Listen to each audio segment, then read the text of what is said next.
नमस्कार दोस्तों, फिर सेकंड वीडियो में आप लोगों का स्वागत है। तो दोस्तों, पिछले वीडियो में हम आप लोगों को बताए थे प्रखंड कृषि पदाधिकारी, अनुमंडल कृषि पदाधिकारी, सहायक निदेशक सस्य और उप परियोजना निदेशक आत्मा के लिए जो सिलेबस होना है, तो पेपर कृषि का पेपर 1 के बारे में बता दिए हैं। और हिंदी और जीके जीएस में कहाँ से पूछा जाएगा, क्या पूछा जाएगा, टॉपिक वाइज आप लोगों को हम बता दिए हैं।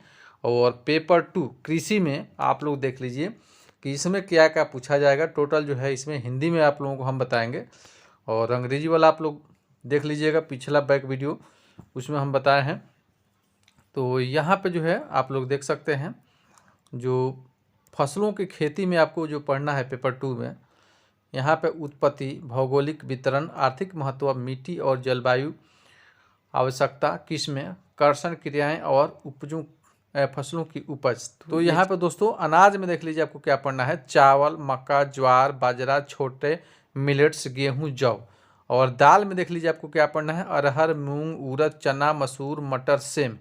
तो ये दाल में पढ़ना है। देखिए सेम बिहार में इसके खेती बहुत ज़्यादा होती है, इसलिए सेम मट आपको दलहनी में पढ़ने के लिए दिया गया है।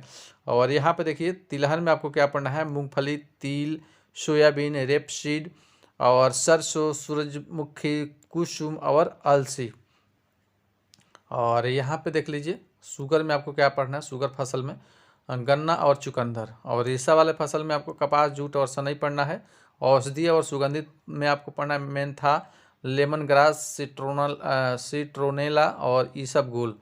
और वाणिज्यिक फसल में आलू और तंबाकू पढ़ना है। और चारा फसलें में ज्वार, मक्का, लोबिया, क्लस्टर बीन, नेपियर, बरसीम, ल्यूसन और जई, ये चीज़ें पढ़ना है। और बीज दर, उर्वरक, खरपतवारनाशी, उपज अनुमान की गणना, ये चीज़ें पढ़ना है।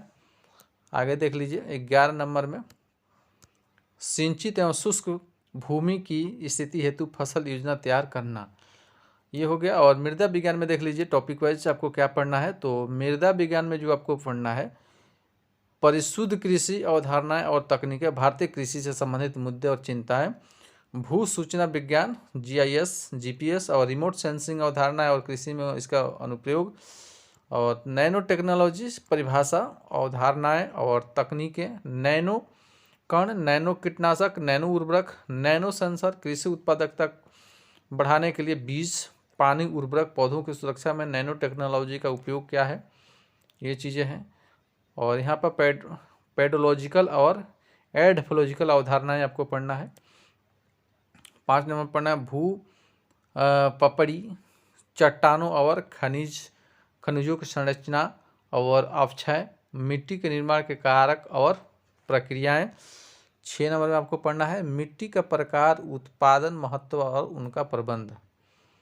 और आगे देख लीजिए आपको क्या पढ़ना है।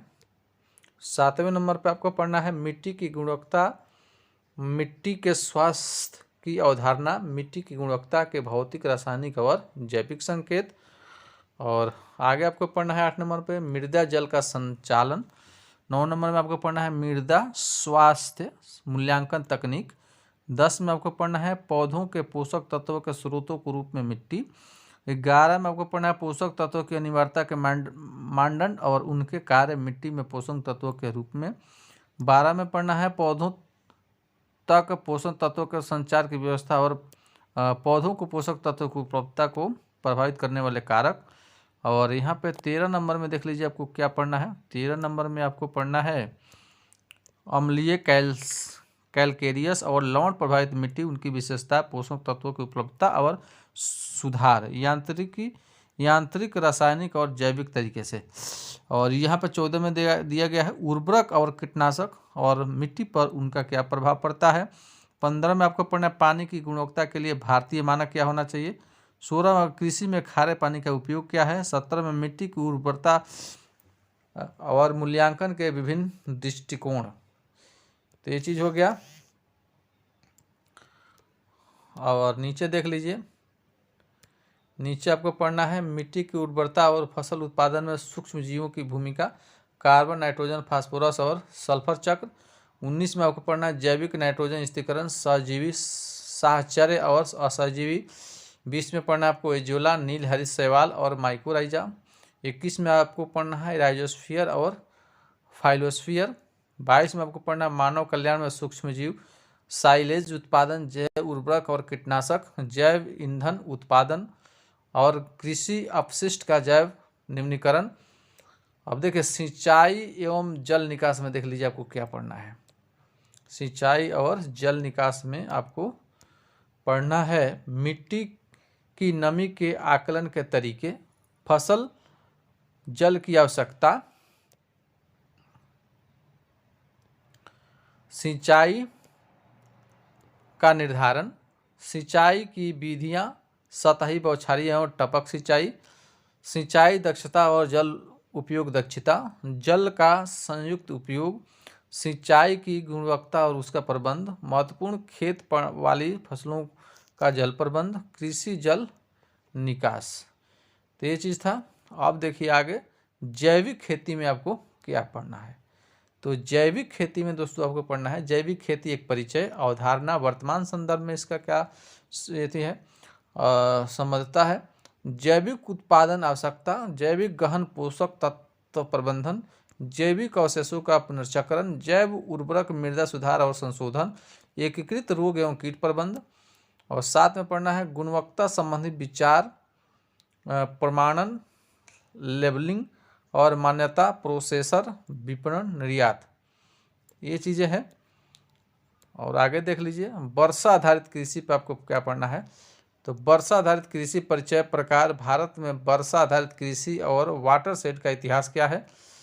और आगे आपको पढ़ना है भारत में वर्षा आधारित कृषि की समस्याएं और संभावनाएं, वर्षा आधारित क्षेत्रों में प्रचलित मिट्टी और जलवायु परिस्थितियां। 3 नंबर में पढ़ना है मृदा और जल संरक्षण तकनीकें। 4 में आपको पढ़ना है सूखा प्रकार, पौधों की भौतिक रूपात्मक विशेषताओं पर पानी की कमी का प्रभाव। 5 में पढ़ना है फसल अनुकूलन और सूखे का न्यूनीकरण। 6 में पढ़ना है जल संचयन, महत्व इसकी तकनीकें। और आगे देख लीजिए मिट्टी और फसल प्रबंधन प्रथाओं के माध्यम से पानी का कुशल उपयोग। 8 में पढ़ना है वर्षा आधारित क्षेत्रों में फसलों का प्रबंधन। 9 में आपको पढ़ना है असामान्य मौसम की स्थिति के लिए आकस्मिक फसल योजना। और 10 में आपको पढ़ना है वाटर शेड प्रबंध की अवधारणा, उद्देश्य, सिद्धांत और अव्यय। 11 में पढ़ना है वाटर शेड प्रबंध को प्रभावित करने वाले कौन कौन से कारक है। अब कृषि प्रणाली में आपको क्या क्या पढ़ना है देख लीजिए इसमें। तो कृषि प्रणाली के अंतर्गत जो है आपको जो पढ़ना है टॉपिक, वो टॉपिक है कृषि प्रणाली की परिभाषा, सिद्धांत और अव्यय। यहाँ पे तराई 2 नंबर पढ़ना, तराई ऊपरी भूमि और शुष्क भूमि स्थितियों के लिए उपयोगी IFS मॉड्यूल। 3 नंबर पढ़ना है आपको कृषि प्रणाली मॉड्यूल तैयार करने हेतु विभिन्न उद्यमों के एकीकरण के सिद्धांत। 4 में पढ़ना है कृषि प्रणाली के माध्यम से बंजर भूमि का उपयोग। और 5 में पढ़ना है IFS मॉड्यूल के रिकॉर्ड का रख रखाव और मौजूदा प्रणाली कृषि प्रणाली के विरुद्ध IFS मॉड्यूल का मूल्यांकन करना।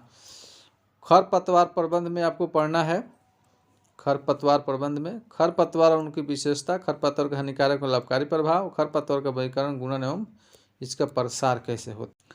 फसल खरपतवार प्रतियोगिता एवं प्रभाव 5वें नंबर पे है आपको खरपतवार को भौतिक कर्षण, रासायनिक और जैविक नियंत्रण। 6 नंबर में आपको पढ़ना है एकीकृत खरपतवार प्रबंध। 7 नंबर में पढ़ना है शाकनाशी वर्गीकरण, सूत्रीकरण प्रयोग की विधियां। 8वें नंबर पढ़ना है प्रमुख खेतों में बागवानी फसलों में खरपतवार प्रबंध।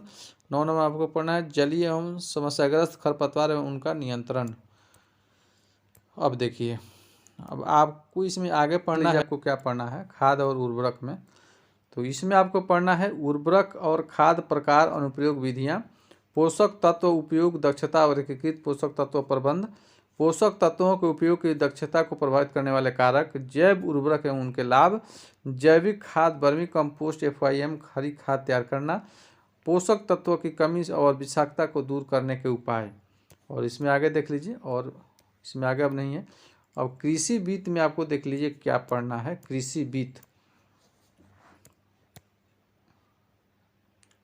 तो कृषि वित्त में आपको पढ़ना है खेती के प्रकार, प्रणालियाँ, फार्म योजना, बजट बनाना, जोखिम एवं अनिश्चितता, उत्पादन एवं लागत के सिद्धांत, खेती की लागत, शुद्ध लाभ, कृषि रिकॉर्ड। और आगे देख लीजिए, बस इतना ही है। तो पेपर 2 में दोस्तों इतना चीज़ें आपसे पूछा जाएगा, तो टोटल चीज़ें हम बता दिए हैं। बाकी इस पीडीएफ को अगर आपको प्राप्त करना है तो आप हमारे टेलीग्राम से जुड़ सकते हैं। नीचे डिस्क्रिप्शन में आपको लिंक मिल जाएगा सुनीत एग्री अड्डा के नाम से, वहाँ पे आपको क्यूज भी मिलेगा प्रखंड कृषि पदाधिकारी की तैयारी से संबंधित। तो क्यूज भी आप लोगों को वहाँ पे हम प्रोवाइड कराएंगे परीक्षा से पहले। तो दोस्तों ये वीडियो आप लोगों को कैसा लगा? अच्छा लगा हो तो वीडियो को अभी तक लाइक नहीं किए तो वीडियो को लाइक कर दीजिएगा, और चैनल पर नए हैं तो चैनल को सब्सक्राइब करके बेल घंटी को दबा दीजिएगा, ताकि जो भी लेटेस्ट अपडेट होगा प्रखंड कृषि पदाधिकारी के बहाली के संबंध में, उसका नोटिफिकेशन सबसे पहले हमारे चैनल के माध्यम से आपके पास पहुंचेगा। तो दोस्तों आज की वीडियो में बस इतना ही, मिलेंगे एक नए अपडेट के साथ। जय जवान, जय किसान, जय विज्ञान।